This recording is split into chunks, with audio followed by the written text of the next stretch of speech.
കുഞ്ഞുങ്ങളെ, ഞാൻ നിങ്ങളോടൊരു കഥ പറയട്ടെ. ഒരു വ്യക്തി ഒരു പ്രഭുവിലൂടെ നടന്നപ്പോൾ തൻ്റെ ലൈഫിൽ വന്ന ഒരു മാറ്റം. ഒരിക്കൽ ഒരു യുവാവ് ഒരു ബിസിനസ് തുടങ്ങുവാൻ വേണ്ടി ലണ്ടനിൽ വന്നു. അവിടെ തനിക്ക് ആരെയും പരിചയമില്ല. ഒരു ദിവസം അവിടുത്തെ ഒരു പ്രഭുവായ ഒരു വ്യക്തിയെ കാണുവാൻ ഇടയായി.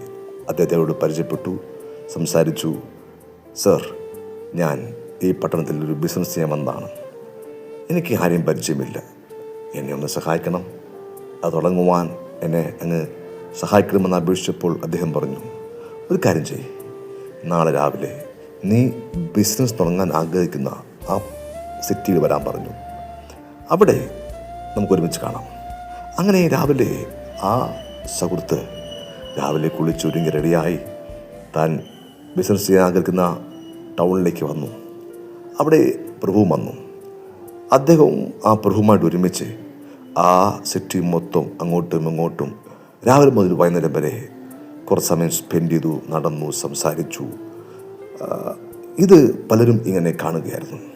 വൈകുന്നേരമായപ്പോൾ അവർ രണ്ടുപേരും മടങ്ങിപ്പോയപ്പോൾ ആ യുവാവ് ചോദിച്ചു, അല്ലയോ പ്രഭുവേ, എനിക്ക് ബിസിനസ്സുമായി ബന്ധപ്പെട്ട് ഒരു സഹായവും അങ്ങിൽ നിന്ന് ലഭിച്ചില്ലല്ലോ. അപ്പോൾ അദ്ദേഹം പറഞ്ഞു, ഇല്ല, ഞാൻ ചെയ്യേണ്ടത് നിനക്ക് ഞാൻ ചെയ്തു കഴിഞ്ഞു. ഞാൻ ഈ പട്ടണത്തിലെ പ്രഭുവായതുകൊണ്ട്, ഏറ്റവും ഉന്നത നിലവാരത്തിൽ ജീവിതം എത്തിയതുകൊണ്ട്, ആ വ്യക്തിയായ എൻ്റെ കൂടെ നീ നടന്നപ്പോൾ ഈ പട്ടണത്തിലെ എല്ലാവരും നിന്നെ ശ്രദ്ധിച്ചു, ആരാണ് നടക്കുന്നതെന്ന്. ഇനി നീ അവിടെ പോയി ഒരു ബിസിനസ് ആരംഭിച്ചു കഴിഞ്ഞാൽ ആ പട്ടണക്കാരെല്ലാവരും നിൻ്റെ അടുക്കിലേക്ക് വരും. കാര്യം നീ എൻ്റെ കൂടെ നടന്നതുകൊണ്ട്. അദ്ദേഹം വിശ്വസിച്ചു. അതേപോലെ അദ്ദേഹം ചെയ്തു. തൻ്റെ ബിസിനസ് ചെയ്തപ്പോൾ അനേകർ അദ്ദേഹത്തെ സമീപിച്ചു. കാര്യം പ്രഭുവിൻ്റെ ആളാണ്. പ്രഭുവിൻ്റെ ആളായതുകൊണ്ട് എൻ്റെ ബിസിനസ് വളരെ വർദ്ധിച്ചുവെന്ന് അദ്ദേഹത്തിന് പിടികിട്ടി. പ്രഭുവിൻ്റെ കൂടെ നടന്നപ്പോൾ അദ്ദേഹത്തിന് മാന്യത ഉണ്ടായി. അനേകർ അദ്ദേഹത്തിൻ്റെ ബിസിനസ്സുമായി ബന്ധപ്പെട്ട് സഹകരിക്കാൻ തുടങ്ങി. വളരെ പെട്ടെന്ന് വളരാൻ തുടങ്ങി. ഇതൊരു ഉദാഹരണമാണ്.